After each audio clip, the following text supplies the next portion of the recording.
Hello student, I am Sonam. Welcome back to my YouTube channel Apna Vidyalaya. आज के इस video में हम आप सभी को बताएंगे एक मोस्ट इम्पॉर्टेंट टॉपिक। तो यहाँ पे वीडियो में हम आप सभी को बताएंगे क्लास 10 विज्ञान के सभी महत्वपूर्ण प्रश्न, वो भी उत्तर के साथ, जो कि आप सभी के पूरे किताब से जितने भी इम्पोर्टेंट क्वेश्चन है, सभी प्रकार के क्वेश्चन आज के इस वीडियो में हम आप सभी को बताने वाले, जो आप सभी के बोर्ड परीक्षा में 101% गारंटी है, बिल्कुल पक्का आएगा। क्योंकि जितने भी क्वेश्चन है very very most important question है और रिपीटेड क्वेश्चन है, आप सभी के एग्जाम में हर साल आता है और इस बार भी 100% गारंटी है, पक्का आएगा। ठीक है, तो अगर आप लोग इन सभी क्वेश्चनों को तैयार कर लेते हो तो आप सभी का साइंस में इस बार 70 में 70 नंबर बिल्कुल पक्का, ये मेरी गारंटी है। ठीक है, तो अगर आप लोग भी टारगेट बनाए हो कि इस बार आप सभी को बोर्ड एग्जाम में 95% लाकर एक टॉपर स्टूडेंट बनना है, तो आप लोग इस वीडियो को बिना स्किप के लास्ट तक जरूर देखिएगा। सभी क्वेश्चन एनसीईआरटी के, और आपके जो बोर्ड एग्जाम के पेपर बनते हैं वो सिर्फ एनसीईआरटी के क्वेश्चन से ही बनते हैं। ठीक है, तो यहाँ पे हम आप सभी को बहुविकल्पी प्रश्न बताएंगे। ठीक है, लघु उत्तरी प्रश्न यानी 4 नंबर वाले प्रश्न बताएंगे, और दीर्घ उत्तरी क्वेश्चन 6 नंबर वाले क्वेश्चन। ठीक है, और यहाँ पे सवाल, ठीक है, जो न्यूमेरिकल आता है आपके बोर्ड एग्जाम साइंस में, वो भी हम आप सभी को यहाँ पे बताएंगे और काफी अच्छे तरीके से समझा कर बताएंगे। ठीक है, आप सभी को 100% पूरे के पूरे क्वेश्चन इसी वीडियो में याद हो जाएंगे। तो यहाँ पे देखिए, सबसे पहला क्वेश्चन वेरी इंपॉर्टेंट क्वेश्चन दिया हुआ है। पहला क्वेश्चन है Fe2O3। ठीक है, प्लस यहाँ पे 2Al यानी एल्यूमिनियम का सूत्र है ये, और यहाँ पे इस तरह से रिएक्शन यानी एरो के बाद यहाँ पे Al2O3 प्लस 2Fe, यह अभिक्रिया किस प्रकार की है, यहाँ पे इस तरह से पूछ रखा है। ठीक है, यहाँ पे क्या है, 4 ऑप्शन है, वियोजन अपक्रिया, संयोजन अपक्रिया, द्विविस्थापन अपक्रिया और विस्थापन अपक्रिया। तो यहाँ पे आपको इसको रटना नहीं है, सबसे पहले आपको यहाँ पे समझना है कि किस प्रकार का अभिक्रिया है। ठीक है, और यहाँ पे किस तरह से रिएक्शन हो रहा है। तो यहाँ पे देखिए, यहाँ पे जो एल्यूमिनियम होता है, ठीक है, ये क्या होता है, काफी ज्यादा क्रियाशील होता है, यानी Fe2O3 जो है ये कम क्रियाशील है, और इसके अपेक्षा जो एल्यूमिनियम है ये क्या अधिक क्रियाशील है। तो यहाँ पे क्या करता है, जैसे 2 पहलवान है, ठीक है, एक पहलवान जो है वो थोड़ा कमजोर है और एक पहलवान जो है वो काफी मजबूत है पहले वाले के अपेक्षा। तो क्या है, अगर दोनों लड़ेंगे तो जो पहलवान मजबूत है वही पहलवान जीतेगा। ठीक है, और जो कमजोर है वो हार जाएगा। तो यहाँ पे वही बात है, जैसे यहाँ पे क्या है कि यहाँ पे जो एल्यूमिनियम है ये क्या अधिक क्रियाशील है, और ये जो Fe2O3 है ये कम क्रियाशील है। तो इसमें से एल्यूमिनियम जो है ये Fe2O3 में से Fe को क्या कर देगा, विस्थापित कर देगा। विस्थापित का मतलब निकाल देगा। ठीक है, तो यहाँ पे क्या हो जाएगा, यहाँ पे देखिए Al2O3, ठीक है, ये जो एल्यूमिनियम है ये इसके ऑक्साइड O3 से जुड़ करके यहाँ पे Al2O3 निकाल दिया, और इसके बाद यहाँ पे क्या कर दिया, इस Fe को इस O3 से क्या कर दिया, अलग कर दिया। तो यहाँ पे Fe हो गया। तो ये क्या कर रहा है, इसको अलग कर रहा है, यानी इस रिएक्शन में से, यानी Fe2O3 में से एल्यूमिनियम इसको विस्थापित कर दे रहा है। तो यहाँ पे कौन सा अपक्रिया हो जाएगा, विस्थापन अपक्रिया हो गया। ठीक है, क्योंकि निकाल रहा है। तो यहाँ पे इस तरह से आप सभी को क्या करना है, ऐसे आपको याद करना है। नेक्स्ट दूसरा क्वेश्चन है, अम्लीय विलयन का पीएच मान होता है, काफी इंपॉर्टेंट क्वेश्चन है। तो यहाँ पे देखिए, अम्लीय विलयन का जो पीएच मान होता है, सबसे पहले हम आपको बता दें कि यहाँ पे 7 से अधिक, ठीक है, 7 से अधिक जो होता है, अगर 7 से अधिक हो तो वो क्या हो जाएगा, क्षारी हो जाएगा, और अगर 7 से कम है तो अम्लीय हो जाएगा, और अगर 7 है तो वो क्या हो जाएगा, उदासीन। ठीक है, यहाँ पे आपको इस तीनों को याद करना है, क्योंकि तीनों से रिलेटेड क्वेश्चन आपके एग्जाम में आएंगे। तो यहाँ पे अम्लीय विलयन का पीएच मान होता है अम्लीय विलयन का पीएच मान हमने इस तीनों में से कौन सा बताया, तो यहाँ पे 7 से कम है तो वो अम्लीय है। अम्लीय कौन होगा, जिसमें 7 से कम है। तो यहाँ पे कौन सा ऑप्शन राइट हो जाएगा, ठीक है। आप लोग कमेंट करके खुद इसका आंसर बताइएगा। इतना हमने बता दिया, आप लोग आई होप कि इसको समझ गए होंगे। तो आप लोग दूसरे का आंसर कमेंट बॉक्स में बताइएगा। नेक्स्ट है तीसरा क्वेश्चन, धावन सोडा का रासायनिक सूत्र होता है, ठीक है। धावन सोडा यानी धोने की सोडा का रासायनिक सूत्र होता है, जिसे डिटर्जेंट पाउडर कहते हैं। तो यहाँ पे हो जाएगा Na2CO3। Na2CO3 यानी सोडियम कार्बोनेट जो होता है, ये धावन सोडा का सूत्र होता है, और प्लस इसमें 10H2O इस तरह से जुड़ा हुआ है, ठीक है। सिर्फ यही सूत्र होता है, लेकिन यहाँ पे दिया है 10H2O, तो ये भी क्या राइट है, तो यहाँ पे ऑप्शन भी राइट है। नेक्स्ट है शुद्ध जल का पीएच मान होता है। अब देखिए, जो शुद्ध जल होता है वो उदासीन होता है, तो उदासीन होता है तो उसका पीएच मान जो होगा वो क्या हो जाएगा, 7 हो जाएगा, ठीक है। ऑप्शन। नेक्स्ट क्वेश्चन आ गया, जितने भी क्वेश्चन है सभी वेरी मोस्ट इंपॉर्टेंट है, आपके एग्जाम में पक्का आएंगे, ठीक है। तो स्वपोषी पोषण के लिए आवश्यक है, यहाँ पे देखिए सबसे पहले स्वपोषी पोषण, यानी कि स्वपोषी किसे कहते हैं, जो अपना भोजन स्वयं बनाता है, ठीक है। स्वयं अपना पोषी करता है, पोषण करता है, उसको क्या कहते हैं, स्वपोषी कहते हैं। तो स्वपोषी अपना यानी स्वपोषी में कौन आएगा, तो वो पौधा आएगा, ठीक है। पौधे क्या करते हैं, वो अपना भोजन स्वयं बनाते हैं। तो यहाँ पे उनको अपना भोजन स्वयं बनाने के लिए किन किन चीजों का आवश्यकता होता है, तो यहाँ पे देखिए कार्बन डाइऑक्साइड, ठीक है, यानी यहाँ पे इसको CO2 कहते हैं, इसकी भी आवश्यकता होती है। हम लोगों को जो पेड़ पौधा होते हैं वो हम लोगों को ऑक्सीजन देते हैं, और हम लोग उनको कार्बन डाइऑक्साइड देते हैं, जिससे वो जीवित है, ठीक है। तो यहाँ पे कार्बन डाइऑक्साइड की आवश्यकता भी उनको है। और क्लोरोफिल, क्लोरोफिल के कारण पौधे की पत्तियां जो है वो हरे रंग की दिखाई देती है, ठीक है, पड़हरिन जिसे कहते हैं। तो पत्तियां हरी रहेगी तभी पौधा क्या करेगा, अपना भोजन बनाएगा, ठीक है। अगर पत्तियां उसकी मुरझा जाएगी तो पौधा मर जाएगा, खाना ही नहीं बना पाएगा तो खाएगा कैसे। तो यहाँ पे क्लोरोफिल की भी आवश्यकता होती है, ये भी सही है। और सूर्य का प्रकाश, सूर्य के प्रकाश में ही पौधे अपना भोजन बनाते हैं, उसी से उनको मिलता है, ठीक है। उनके पत्तियां हरी भरी सूर्य के प्रकाश से ही रहते हैं, जिससे वो भोजन बनाते हैं। तो यहाँ पे ऑप्शन सी राइट भी है, यानी यहाँ पे ऑप्शन डी उपयुक्त में से सभी राइट है, ठीक है। यानी इन चारों चीज की आवश्यकता पड़ती है पौधे को अपना भोजन बनाने में। इस तरह से आपको याद करना है। क्वेश्चन है, जल में घुलनशील होता है, यानी जल में घुलनशील विटामिन कौन सा होता है, ठीक है। बहुत इंपॉर्टेंट है, ऑप्शन डी यानी विटामिन सी जो होता है वो जल में घुलनशील होता है। नेक्स्ट है पादपों में यानी पौधों में, ठीक है, जाइलम का कार्य होता है। यहाँ पे जल का संवहन करना, भोजन का संवहन करना, एमिनो अम्ल का संवहन करना और सभी। तो यहाँ पे क्या है, जाइलम यानी जो पौधे होते हैं, ठीक है, पादपों यानी पेड़ पौधे जो होते हैं उनमें होता है रूट, जड़ें होती है। उन्हीं जड़ों के माध्यम से वो क्या करता है, यानी मिट्टियों में से पानी को क्या करता है, जल को सोर से लेकर के अपने फुकहरे तक, अपने पत्तियों तक वो जल देता है। तो वो जाइलम के माध्यम से ही देता है। तो यानी वो जाइलम क्या करता है, वो जल का संवहन करता है। ऑप्शन ए राइट है। नेक्स्ट है 7वां क्वेश्चन, एक उत्तल लेंस की क्षमता 2 डायोप्टर है, इसकी फोकस दूरी होगी, ठीक है। यहाँ पे देखिए आपको इसको हम सॉल्व करके बताते हैं, और ये बहुत ही इंपॉर्टेंट न्यूमेरिकल है, ये आपके एग्जाम में जरूर आएंगे, ठीक है। ऐसे क्वेश्चन आपके एग्जाम में आते हैं, तो यहाँ पे आप लोग इसको सीख ही लीजिए किस तरह से होगा। तो यहाँ पे लेंस की फोकस दूरी,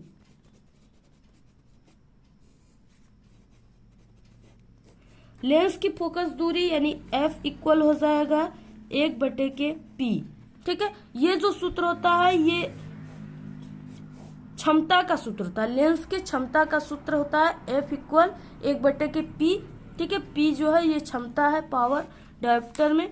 तो यहाँ पे देखिए क्या है, सबसे पहले आपको आंसर देखना है कि यहाँ पे सभी आंसर सेमी में दिया हुआ है, यानी सेंटीमीटर में दिया हुआ है, ठीक है। तो यहाँ पे आपको क्या करना है, सेंटीमीटर में ही आंसर ले आना है। तो यहाँ पे सेंटीमीटर के लिए हो जाएगा F इक्वल 100/P, ठीक है, क्योंकि ये मीटर में था और ये जो है ये सेंटीमीटर में है। एक उत्तल लेंस की क्षमता यानी क्षमता यहाँ पे कितना दिया हुआ है, P इक्वल दिया हुआ है 2 डायोप्टर, ठीक है। डायोप्टर को D से दिखाते, और यहाँ पे फोकस दूरी ज्ञात करने के लिए बोला है। तो यहाँ पे क्या हो जाएगा, इस सूत्र पे हम जब रखेंगे इसको मान को, तो क्या निकलेगा, यहाँ पे मान को अब हम इस फार्मूले पर रखते हैं, ठीक है। तो यहाँ पे हो जाएगा F इक्वल यहाँ पे 100 और यहाँ पे P का मान कितना दिया है, यहाँ पे P है, P का मान यहाँ पे 2 डायोप्टर है, तो यहाँ पे आपको 2 लिखना है। तो ये कितने में कट जाएगा, 2 पंचे 10, ठीक है। तो यहाँ पे हो जाएगा F इक्वल यहाँ पे 50 और इसका फोकस दूरी का मात्रक सेंटीमीटर, ठीक है। F इक्वल कितना आ गया, 50 सेंटीमीटर। तो इसमें से कौन सा ऑप्शन राइट है, तो यहाँ पे ऑप्शन है बी 50 सेमी, ठीक है। 50 सेमी या 50 सेंटीमीटर इस तरह से लिख सकते हो। नेक्स्ट क्वेश्चन है स्पष्ट दृष्टि की न्यूनतम दूरी है। तो स्पष्ट दृष्टि की जो न्यूनतम दूरी होती है, काफी इंपॉर्टेंट क्वेश्चन है, वो 25 सेमी होती है, ठीक है। ऑप्शन डी है। क्वेश्चन देखिए, जितने भी बहुविकल्पी क्वेश्चन है सब आपके यानी कि फिजिक्स, केमिस्ट्री और बायोलॉजी, ठीक है, तीनों पार्ट से है। प्रतिरोध का मात्रक है, प्रतिरोध का जो मात्रक होता है वो ओम होता है, ऑप्शन ए राइट है। और इसका जो प्रतीक होता है वो इस तरह से होता है, ठीक है, ये ओम है, यानी इस तरह से ओम। नेक्स्ट है यहाँ पे विद्युत धारा मापने का यंत्र है। ऑप्शन यहाँ पे दिया विद्युत जनित धारा, धारा मापी धारा, अमीटर द्वारा, विद्युत मोटर द्वारा, ठीक है। तो विद्युत धारा मापने का जो यंत्र होता है वो अमीटर होता है, इससे विद्युत धारा को, इलेक्ट्रिक करंट को मापा जाता है। तो ऑप्शन सी राइट है। अब देखिए नेक्स्ट क्वेश्चन आ गया लघु उत्तरीय प्रश्न, जो कि आपके एग्जाम में 4 नंबर के आते हैं। अब यहाँ पे देखिए पहला क्वेश्चन है, लोहे की वस्तुओं को हम पेंट क्यों करते हैं, ठीक है। तो यहाँ पे क्वेश्चन इंपॉर्टेंट है, बहुत इंपॉर्टेंट है। तो लोहे की वस्तुओं को संक्षारण से बचाने के लिए हम पेंट या लेप चढ़ाते हैं। जैसे यहाँ पे हमने आप सभी को पिछले वीडियो में बताया था कि जैसे कोई लोहा है और उसको क्या है कि बारिश हो रहा है, उसमें आप लोग फेंक दिए, ठीक है, या कोई नमी स्थान पे उसको रख दिए, तो आप लोग 2-3 दिन बाद देखेंगे तो उस लोहा का कलर बदला रहेगा, क्योंकि उसमें जंक लगे रहेंगे, मूर्छा पकड़ा रहेगा, ठीक है, जिसको मूर्छा कहते हैं, जंक लगा रहेगा। तो वो क्या करता है, जो जंक होता है उस जंक से बचाने के लिए लोग पेंट करते हैं। अगर आप लोग पेंट कर दोगे उस लोहे को और उसको पानी में फेंक दोगे तो उसमें जंक नहीं लगेगा, ठीक है। इसलिए लोग क्या करते हैं, यहाँ पे पेंट करते हैं। अगर जंक लग जाएगा तो जो लोहा रहेगा वो धीरे धीरे कमजोर होकर टूट जाता है, ठीक है, इसलिए उसको पेंट किया जाता है। तो यहाँ वही है कि लोहे की वस्तुओं को संक्षारण से बचाने के लिए हम पेंट या लेप चढ़ाते हैं। पेंट या लेप, ठीक है, वस्तु की सतह तथा हवा या नमी के बीच प्रत्यक्ष संपर्क को समाप्त कर देता है। यानी जब पेंट कर देते हैं तो उसमें नमी नहीं लगता, उसको समाप्त कर देता है। यही क्वेश्चन है, याद कर लीजिए आप। निम्नलिखित का IUPAC नाम लिखिए, ठीक है, international union of pure apply chemistry, इस तरह से इसका फुल नेम होता है। अब यहाँ पे देखिए आपके एग्जाम में ये 2 से 3 नंबर का आता है। यहाँ पे देखिए पहला दिया है CH3COOH। तो यहाँ पे हम आपको बहुत ही अच्छी ट्रिक भी बताएंगे, उससे आपको याद हो जाएगा। यहाँ पे सबसे पहले आपको यहाँ पे कितने कार्बन है इसको काउंट करना है, ठीक। तो यहाँ पे 1 और 2, कि पहला कार्बन है, ठीक है, तो इसको मेथ कहेंगे, और दूसरा कार्बन है तो इसको एथ कहेंगे। यानी आप लोग जानते ही होंगे मेथ, एथ, प्रो, ब्यूट, ठीक है, इस तरह से आप लोग जानते हैं। तो वही यहाँ पे है। यहाँ पे सबसे पहले आपको कार्बन की संख्या गिनना है। तो यहाँ पे 2 कार्बन है, यानी मेथ और एथ, ठीक है, यानी एथ है। अब इसके बाद इसमें क्या जुड़ा है, COOH, यानी इसमें ओइक क्रियात्मक समूह जुड़ा हुआ है। क्या जुड़ा है, ओइक। अब यहाँ पे 2 कार्बन है, तो यहाँ पे हो जाएगा एथेन, 2 कार्बन को एथेन और पहले कार्बन को मेथेन। तो यहाँ पे हो जाएगा एथे, और यहाँ पे न में क्या हो जाएगा, यहाँ पे ओइक जुड़ जाएगा, तो यहाँ पे एथेनोइक अम्ल हो जाएगा, ठीक है, इस तरह से। इसके बाद नेक्स्ट है यहाँ पे HCHO है, और यहाँ पे 1 कार्बन है, यानी यहाँ पे हो जाएगा मेथेन, ठीक है, 1 कार्बन है, यहाँ पे मेथेन हो जाएगा। और यहाँ पे क्या जुड़ा हुआ है, CHO, यानी अल समूह जुड़ा हुआ है, ठीक है। क्या जुड़ा हुआ है इसमें, क्रियात्मक समूह में अल, तो यहाँ पे हो जाएगा मेथेनल, ठीक है। तो इस तरह से हो जाएगा इसका UPSC नाम। नेक्स्ट है यहाँ पे HCOOH। अब इसमें भी OH जुड़ा हुआ है और इसमें भी 1 कार्बन है, यानी यहाँ पे हो जाएगा मेथेन। अब इसका क्या हो जाएगा, मेथेनोइक अम्ल।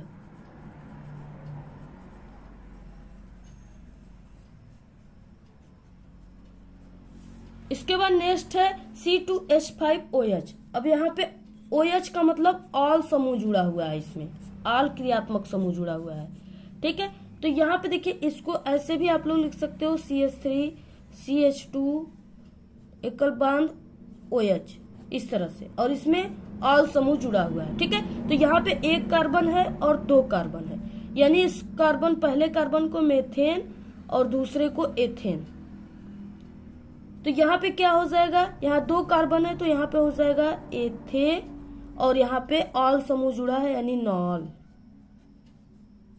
तो यहाँ पे हो जाएगा एथेनॉल। ठीक है, इस तरह से आपको पूरा यूपीएससी नेम लिखना है। ऐसे ही बहुत ही सरल तरीका हमने आपको बताया, जरूर आप लोग तैयार कर लीजिए। और इसके बाद नेक्स्ट क्वेश्चन है यहाँ पे पीएच मान से आप क्या समझते हैं।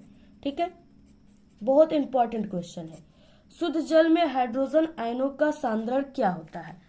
यहाँ पे देखिए विलयन के हाइड्रोजन आयन के सांद्रण के ऋणात्मक लघुगणक को ही क्या कहते हैं, पीएच कहते हैं। अब इसके बाद इसमें शुद्ध जल में हाइड्रोजन आयनों का जो सांद्रण होता है वो क्या होता है, तो यहाँ पे हो जाएगा पीएच इक्वल हो जाएगा यहाँ पे -log10। ठीक है, और यहाँ पे H+, या आप लोग इसको ऐसा भी लिख सकते हो H+10 - pH, ऐसे भी आप लोग लिख सकते हो। ठीक है, इसके बाद देखिए यहाँ पे हो जाएगा, यानी कितना आया शुद्ध जल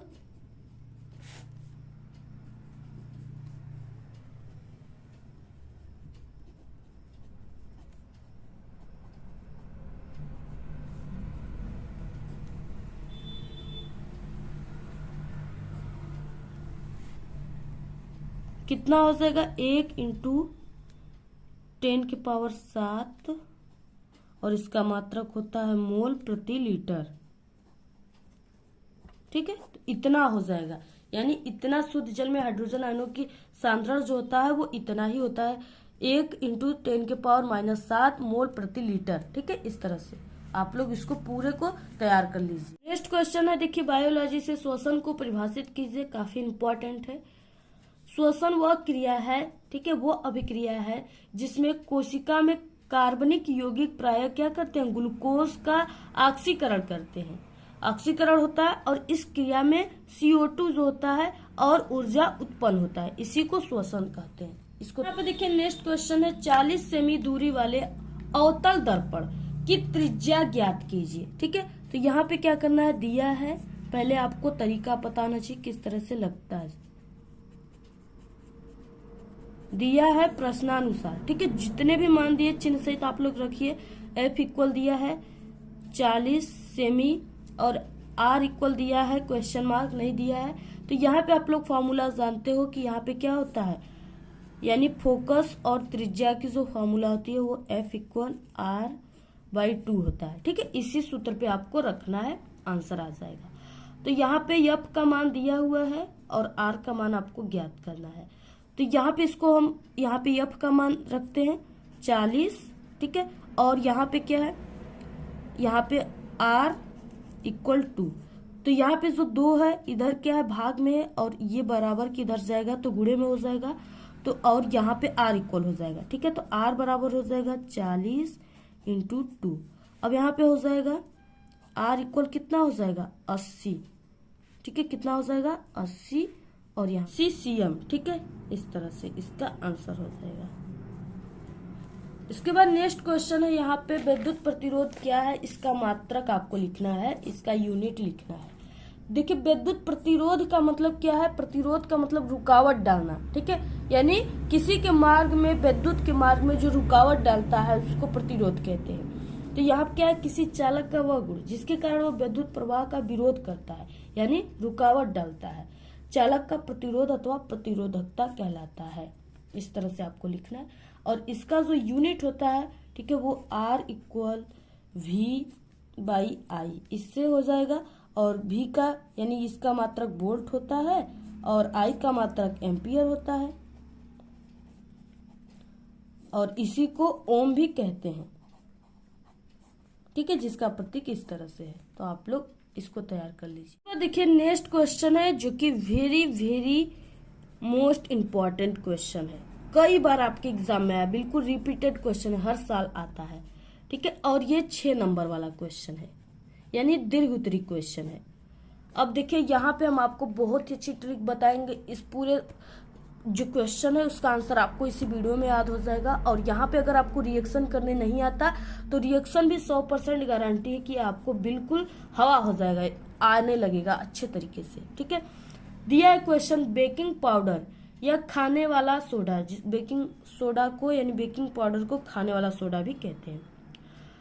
यहाँ पे खाने वाला सोडा का रासायनिक नाम एवं अणु सूत्र क्या है, इसके बनाने की विधि तथा 2 प्रमुख रासायनिक गुण समीकरण देते हुए लिखिए। ठीक है, बेकिंग पाउडर जो है यानी खाने का सोडा वो सबके किचन में होता है, जैसे जो मखनी वकनी बनता है, ठीक है, उसमें डाला जाता है, जिससे काफी यानी ये क्या करता है, ये जो भी वस्तुएं है खाने पीने वाला उसको उसमें फुला देता है उसको थोड़ा। ठीक है, तो वही बेकिंग पाउडर है, सबके किचन में होता है, व्हाइट कलर का। तो यहाँ पे देखिए सबसे पहले आपको इसमें देखिए जो दीर्घ उत्तरी क्वेश्चन है, इसमें कई क्वेश्चन है। बेकिंग पाउडर या खाने का सोडा का आपको रासायनिक नाम और अणु सूत्र लिखना है, सबसे पहले 2 नंबर इसका मिलेगा।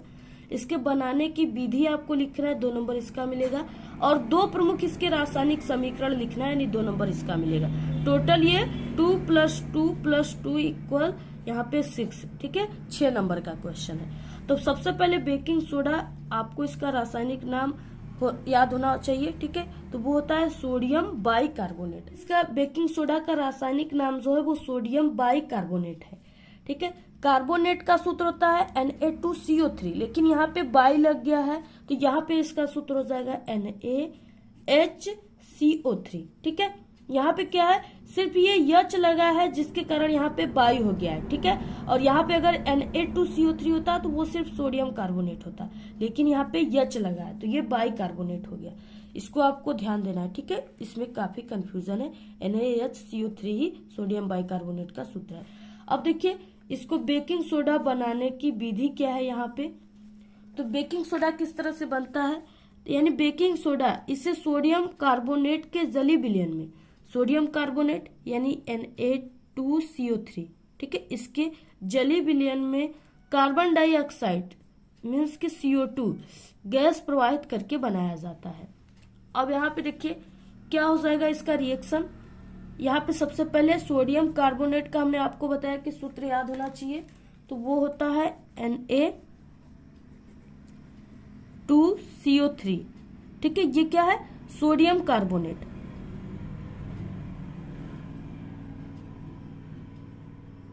तो ये सोडियम कार्बोनेट हो गया और प्लस यहाँ पे CO2। ठीक है, तो यहाँ पे हो जाएगा CO2 गैस प्रवाहित। अब यहाँ पे देखिए जली विलयन बोला है। ठीक है, क्या बोला है, जली विलयन, यानी इसमें आपको जल लेना है, जल का सूत्र। तो ये H2O जो होता है ये जल का सूत्र होता है।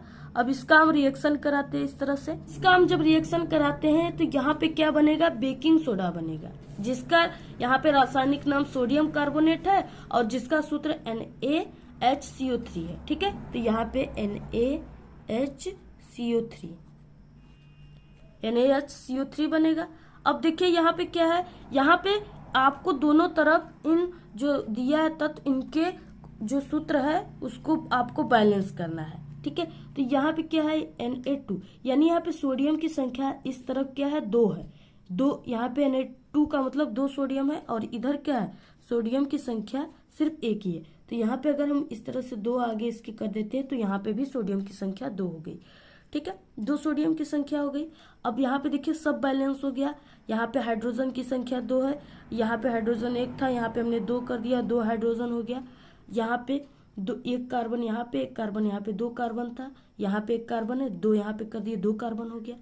3 यहाँ पे ऑक्सीजन है, 3 2 5 और 1 यहाँ पे है 6, और यहाँ पे 3 यहाँ पे ऑक्सीजन था, इसका 2 में जब इंटू करोगे तो 3 दूना के 6 ऑक्सीजन, यानी क्या है, टोटल रिएक्शन बैलेंस है। ठीक है, करेक्ट है। इस तरह से आपको रिएक्शन करना है। देखिए रासायनिक विधि में क्या है कि जो यहाँ पे हमने प्राप्त किया है, यहाँ पे हम क्या प्राप्त किए हैं, यहाँ पे हम बेकिंग पाउडर प्राप्त किए हैं। ठीक है, सोडियम बाइकार्बोनेट। तो यहाँ पे उसी से अब आपको रिएक्शन कराना है इसमें। ठीक है, तो यहाँ पे क्या है, 100 डिग्री सेल्सियस तक गर्म किए जाने पर यह विच्छेदित होकर के सोडियम कार्बोनेट में बदल जाता है। यानी यहाँ पे जो प्राप्त किए उसी को लेना है। NaHCO3 हमने प्राप्त किया है तो इसी को लेना है। तो यहाँ पे NaHCO3 हो गया 2 ठो, और यहाँ पे इसको 100 डिग्री सेल्सियस ताप तक गर्म करना है। तो ये क्या होता है, विक्षेपित होकर फिर से वही बना लेता है जो यहाँ पे है ना, यही वाला तत्व बना लेता है इसको गर्म करने पर। तो यहाँ पे Na2CO3 sodium carbonate plus CO2 plus H2O, ये क्या करता है, ये सब बना लेता है।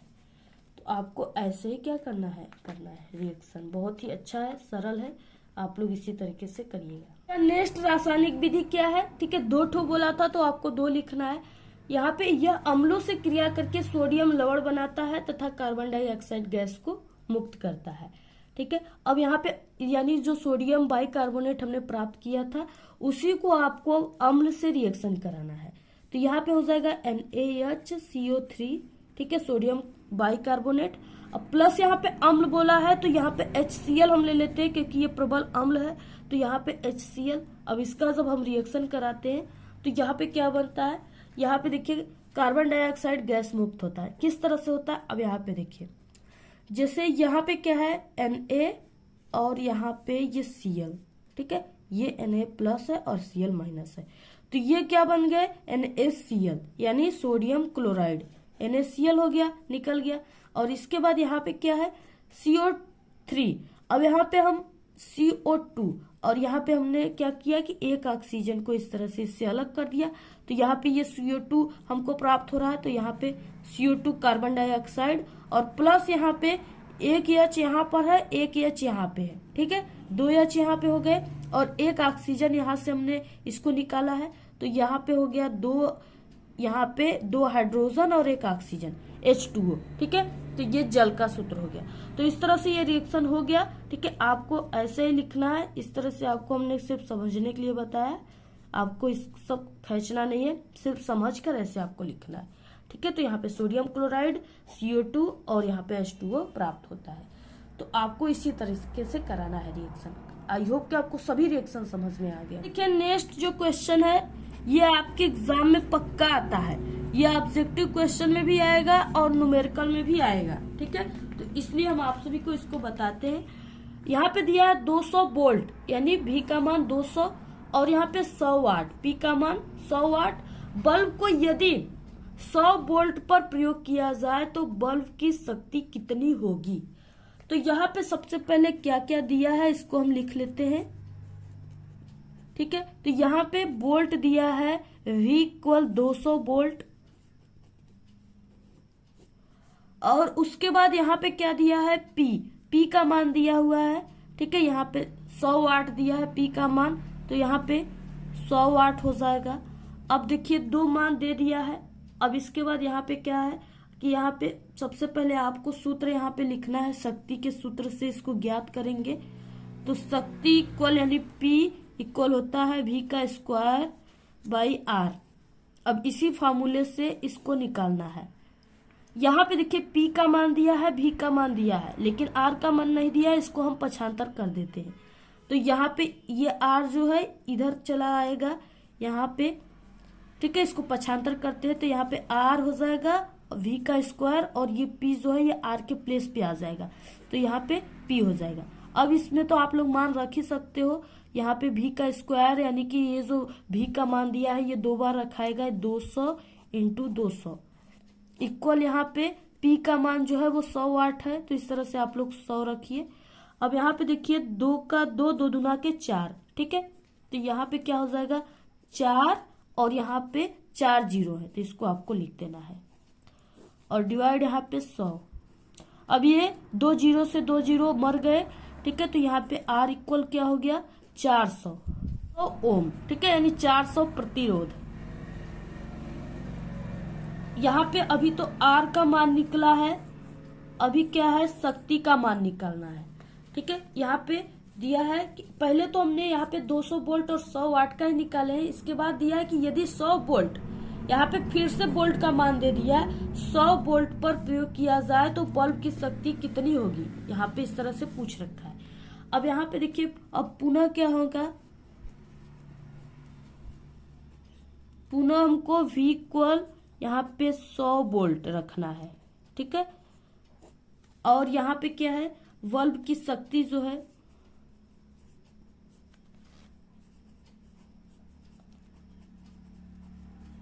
बल्ब की शक्ति P, ठीक है, उसी फार्मूले से जो ऊपर था P इक्वल यहाँ पे V का स्क्वायर डिवाइड R, तो R का मान अब आ गया है, तो इसको हम रख करके यानी यहाँ पे बल्ब की शक्ति को निकाल देंगे, ठीक है। तो P और यहाँ पे देखिए V के स्क्वायर के जगह यहाँ पे दिया है V का मान 100 वोल्ट अब दिया है, तो यहाँ पे हो जाएगा 100 2 बार, और यहाँ पे R का मान 400 आया है, तो यहाँ पे आपको R के मान की जगह रख देना है। यहाँ पे देखिए क्या हो जाएगा, P इक्वल, ठीक है, यहाँ पे एक का एक ही रहेगा और 4 जीरो बढ़ जाएगा, तो यहाँ पे इसका गुणा करेंगे तो ये 10,000 हो जाएगा और डिवाइड यहाँ पे 400। अब यहाँ पे 2 लड्डू से 2 लड्डू, ठीक है, घर चले गए, और यहाँ पे P इक्वल क्या हो गया, यहाँ पे 100 और बटे के 4। अब देखिए ये 4 का इसमें करेंगे तो ये 4 दूना के 8, ठीक है, 8 यानी 2 आएगा, और फिर उसके बाद यहाँ पे बचा 2, ठीक है। अब यहाँ पे एक जीरो, तो 4 5 20 यानी 25 वाट, ठीक है। तो यहाँ पे क्या हो जाएगा, P इक्वल कितना आ जाएगा, 25 और वाट, ठीक है, यानी शक्ति का मात्रक वाट होता है। तो यहाँ पे इस तरह से ये आंसर है। आपको ऐसे ही पूरा सॉल्व कर। यहाँ पे एक और इम्पोर्टेंट न्यूमेरिकल है जो दर्पण से है, और ये दर्पण से क्वेश्चन आपके एग्जाम में जरूर आते हैं। न्यूमेरिकल 2 से 3 न्यूमेरिकल आते हैं, ठीक है, 4 नंबर के होते हैं और 6 नंबर वाले भी आते हैं। तो इस तरह से यहाँ पे 15 सेमी फोकस दूरी के किसी उत्तल दर्पण से कोई बिंब, ठीक है, यानी बिंब 10 सेमी दूरी पर रखा है। कोई वस्तु कितना रखा है, बिंब का मतलब वस्तु 10 सेमी दूरी पर रखा है। तो प्रतिबिंब की स्थिति तथा प्रकृति आपको ज्ञात करना है। प्रतिबिंब यानी भी की आपको स्थिति यानी दूरी ज्ञात करना है। अब यहाँ पे देखिए प्रश्नानुसार दिया है, क्या क्या दिया है इसको लिखना है। तो यहाँ पे दूरी दिया है, कितना दूरी है, 10 सेमी है, ठीक है, यहाँ पे दूरी कितना है, 10 सेमी है। और उसके बाद फोकस दूरी भी दिया हुआ है यहाँ पे। तो यहाँ पे देखिए दूरी को माइनस में नापेंगे तो यहाँ पे -10 सेमी। फोकस दूरी है 15 सेमी, और यहाँ पे V इक्वल क्वेश्चन मार्क, इसका आपको ज्ञात करना है। दर्पण के सूत्र से हो जाएगा, यहाँ पे दर्पण के सूत्र से 1/V, ठीक है, प्लस 1/के U बराबर 1/के F। इसी सूत्र से आपको क्या करना है, इसको ज्ञात करना है। को पक्षांतर कर देते हैं तो यहाँ पे 1/V, ठीक है, यहाँ पे बराबर 1/के F, और ये जो प्लस में 1/के U है ये बराबर के इधर जाएगा तो ये माइनस में हो जाएगा, तो यहाँ पे -1/के U। अब देखिए इसी फार्मूले पर आपको रखना है, ठीक। तो यहाँ पे 1/के V, और यहाँ पे F का मान दिया हुआ है 15, और यहाँ पे माइनस इसका दूरी का मान दिया हुआ है यहाँ पे 10। अब इसको आपको सॉल्व करना है। यहाँ पे माइनस माइनस प्लस हो जाएगा, 1/के V 1/के 15 प्लस 1/के 10। अब देखिए इसका एलसीएम हम ले लेते हैं यहाँ पे 30, क्योंकि 15 दूना के 30 और 10 तिहाई 30, तो यानी दोनों अंकों से 30 कट जाएगा। तो यहाँ पे 15 दूना के 30 और प्लस यहाँ पे 10 तिहाई 30, तो यहाँ पे 1/के V इक्वल क्या हो जाएगा, 3 दूना के 5 और बटे के ये 30, तो यहाँ पे क्या हो जाएगा, 5 एकम 5, 5 6 का 30, तो यहाँ पे इसका हो जाएगा, यहाँ पे 6 एकम 6 यानी V एकम V, और यहाँ पे 6 एकम 6, ठीक है, 6 सेमी, यानी यहाँ पे जो आ गया, यहाँ पे प्रतिबिंब की दूरी दर्पण से वो 6 सेमी दूरी पर रखी जाएगी। और यहाँ पे देखिए इसकी प्रकृति यानी प्रतिबिंब की स्थिति और प्रकृति बोला है, तो यहाँ पे प्लस में आया हुआ है, तो ये क्या है, प्रतिबिंब दर्पण से 6 सेमी की दूरी पर और दर्पण के पीछे बनता है, और प्रतिबिंब आभासी, ठीक है, और सीधा बनेगा, आभासी और सीधा बनेगा। इस तरह से आपको क्या करना है, पूरे को तैयार करना है, ऐसे ही आपको सॉल्व करना है। इस वीडियो में सिर्फ इतना ही, आपको ऐसे ही और भी इम्पोर्टेंट क्वेश्चन है, ठीक है, विद्युत मोटर ये सब यानी कि जो फिजिक्स के आपके इम्पोर्टेंट दीर्घ उत्तरी क्वेश्चन है, ये सब इस वीडियो के बाद आएंगे। तो आप लोग चैनल को सब्सक्राइब करके रखिए और इस सभी क्वेश्चन को तैयार कीजिए, 100% आपके एग्जाम में आएगा। और आप लोग इस वीडियो को अपने सभी दोस्तों में शेयर कीजिए। हम आप सभी लोगों के लिए इतना स्ट्रगल करते हैं, इतना मेहनत से ये वीडियो बनाए, तो आप लोगों का भी कर्तव्य होता है, आप लोग ज़रूर शेयर कीजिए। और अगर आपको इसका PDF चाहिए तो आप लोग हमारे टेलीग्राम चैनल को ज्वाइन कीजिए, उसका लिंक आपको इस वीडियो के डिस्क्रिप्शन में मिल जाएगा, ठीक है। और भी ऐसे सब्जेक्ट के इंपॉर्टेंट क्वेश्चन चाहिए तो आप लोग ज़रूर कमेंट कीजिए, हम आपको तुरंत वीडियो प्रोवाइड करा देंगे। तो आज के इस वीडियो में सिर्फ इतना ही। आपको ये वीडियो कैसा लगा? अगर वीडियो पसंद आए तो एक बड़ा सा लाइक कर दे, चैनल पे नए तो सब्सक्राइब करके बेल आइकन को जरूर प्रेस कर दे। Thanks, all the very best, bye bye.